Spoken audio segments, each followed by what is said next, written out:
Welcome along to this week's edition of the Lowe Down with myself, Rebecca Lowe, Mr. Carl Martino and Mr. Robbie Mustoe. We've been listening to the comments and reading them underneath it on YouTube, and a lot of people want to skip the highlights and just get straight to the questions. So, more of you. 7 questions, 30 seconds each. I have a clock on me. Robbie Mustoe, question number 1. OK, more embarrassing for Spurs to lose at home 7-2 to Bayern Munich or to lose to Brighton 3-0 away from home? Definitely Brighton away from home, because Bayern Munich, I know they're not at the top of their game as they have been at some other times down the years.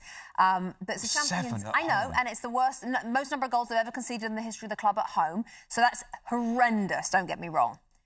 However, Brighton's form this season was awful. They barely scored any goals. I think they'd scored 1 goal in the previous 5 games coming into the match. They scored 3 goals. But it wasn't even that Brighton scored 3 goals. Tottenham didn't even look like scoring a goal. And they were almost unrecognisable in the way they played. So it wasn't just the result, but I think the performance as well was dismal. So more embarrassing to lose to Brighton. Okay. Staying on that Spurs theme, will Pochettino be the manager at the end of the season?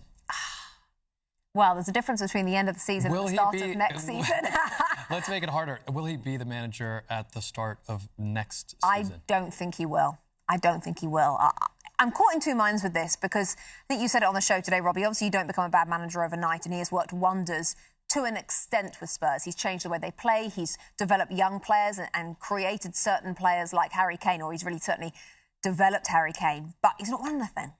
And that's why I think in the end his time will be up, because it's feeling like it's getting stale. So I think whether it's his decision or Daniel Levy's, the lack of trophies is an issue. If they win a trophy this season, they can only win the FA Cup or the Champions League really now. That might change. One word, whose decision will it be? I think it could. One word. A name. Levy's. Yeah. OK. That doesn't count, by the way. Back to the title race. Are you confident that Manchester City can keep pace with Liverpool? Well, they're off pace right now. 8 points going into the international break. Not really. And actually, when you look at the table, they've got 16 points, City, and Arsenal have only got 15. Leicester have got 14, and Chelsea have got 14, so have Crystal Palace. Now, I don't think the title race goes down that far, of course, but you look for somebody like Arsenal, with a scoring record that they've got right now, you're starting to think that maybe it might be more than just a 2-horse race that everybody predicted. However, I think ultimately, at the moment, it's just looking like a 1-horse race, because nobody can keep pace with them. I mean, their figures are insane. Played 8, won 8, drawn none, lost none, 20 goals, 6 against. At the moment, I have no confidence that anybody can get anywhere near them at the moment, especially because they haven't played brilliantly this last month, and they're still played 8, won 8. Different race. Who has a better chance of winning the race for top 4? Arsenal or Chelsea? I think at the beginning of the season, I had... And I know I would say this, but I will say that I definitely had Chelsea in the top 4. And I remember a lot of people on Instagram saying, "What are you talking about? How are they going to make top 4? They've got transfer ban, etc." There's just something about Frank and his link to the club that made me feel like they're definitely going to make top 4. I think both are going to make it. I think that Arsenal's firepower will keep them in it, and I think Tottenham and Manchester United will both drop out. I mean, it's really easy to say that now when you look at the table, but I do say that I did predict that on Instagram at the beginning of the season, so I'm going to stick with that. So I think both Chelsea and Arsenal will finish. I think Chelsea might finish 4th and Arsenal might finish 2nd. I know. Or maybe 3rd. OK, first bonus question for you. Should there be an NFL team based in London? Oh, goodness me. I mean, you're really going for a topic that I know a lot about. Well, this is the whole part of the Lowe Down. I'm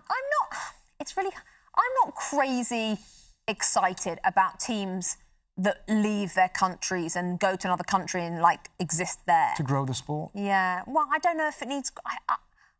No, I don't think there should be. Maybe I'm just traditional, but I have a big problem. Mike Tirico and I were having an argument about it earlier on. I have a big problem that the Raiders are moving to Las Vegas. I mean, I feel bad all these Oakland fans who've just got a giant hole in their life now. I mean, imagine if, like, your team just upped and left and went to another area of the country, which is miles away, and, like, what are you going to do on a Saturday afternoon? So I'm a traditionalist. Keep everybody in the places they're supposed to be. Sunday afternoons. OK. Well, let's move on to something that I think is a little easier for you to talk about, but harder to decide. Your favorite dessert. I love how sort of highbrow the Lowe Down has become over the years. My favourite dessert? Yeah. What, like ever? Yeah. You think American, British, anything? No, I mean, it's going to be... I don't know if this is even American or British, but it would be one of those, I don't know what you'd call them, like a chocolate kind of pod thing that then you would open and it's all liquid inside, like chocolate liquid mustard. You know you'd love that too. Obviously. And a There's not a name big for this dollop thing? of ice cream. Is it like a chocolate lava cake? Where it's kind of, I don't know, because they're different in different hotels. You can't but they're like name, sponge you on don't the have outside. a name for your favorite dessert? I have it's sponge on the outside, melted chocolate in the middle, ice cream. Brilliant. That's my favourite dessert. I don't know what I think it's a lava cake. Yeah, with a lot of vanilla ice cream. Yes, Musty. OK, we've got a little bit of video here to show you, just for the final bonus question. Prince George. And we see there Prince George jumping up and down at the Aston Villa game. So the final triple bonus question is quite simple. Yeah. Who's your favourite member of the royal family? Oh my gosh. I mean, it's so simple. it's so easy. It's Kate Middleton. She's. what? Maybe I've met her once. What about the Queen? The Queen's amazing. But you know, Kate and I, we chatted. We talked about England.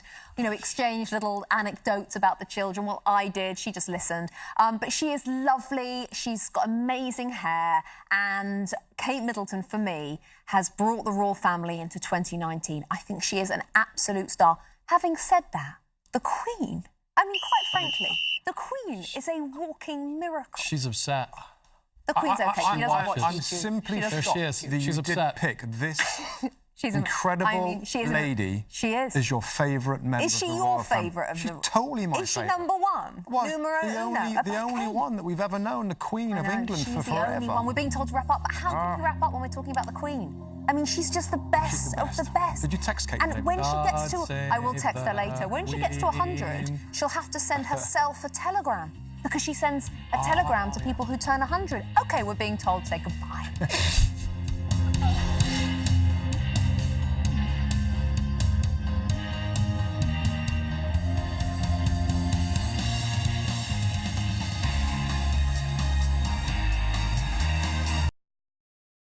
Hi there, I'm Rebecca Lowe, studio host for NBC's coverage of the Premier League. Don't forget to hit subscribe to watch highlights all season long and tune in for Premier League mornings every weekend at 7 a.m. Eastern on NBCSN. And for more than 1,400 hours of exclusive Premier League content, make sure to visit NBCsports.com/gold.